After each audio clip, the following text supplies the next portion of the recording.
Hello, I'm Martin ATOCAN. Today I will show you how to change the mileage in the virtual cockpit of the Volkswagen Passat B8, based on the Renesas R7F70 processor. We will do this using PolDiag's special programmer. Welcome.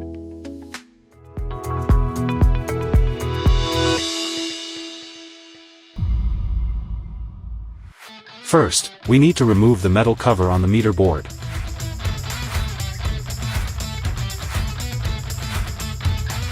This is what it looks like after removing.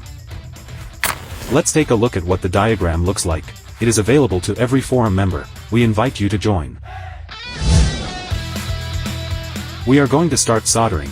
It requires precision, so we will use a microscope, which is available in our store.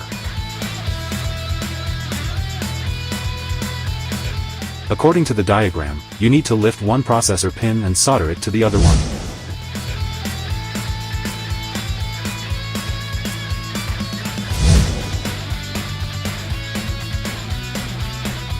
This is what a soldered board looks like.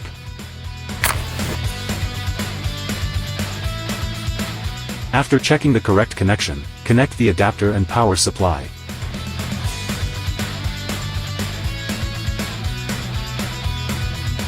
Time to get into the program. In the Dashboard MQB NEC RH850 tab, press Read MCU RH850. You may hear tapping sounds during the reading. Let's listen. Now let's record our reading. The next step is to open the file with the extension .rhpll.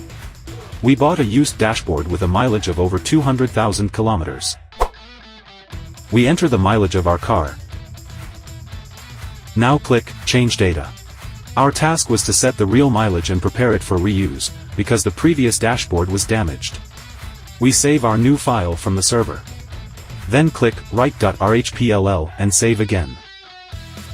We confirm that we want to perform the procedure. The file takes a while to process. And it's ready. Time to unsolder the cables. It's important not to forget that the CPU legs need to go back into place. Thank you for watching. If you have any doubts, please contact me. Bye.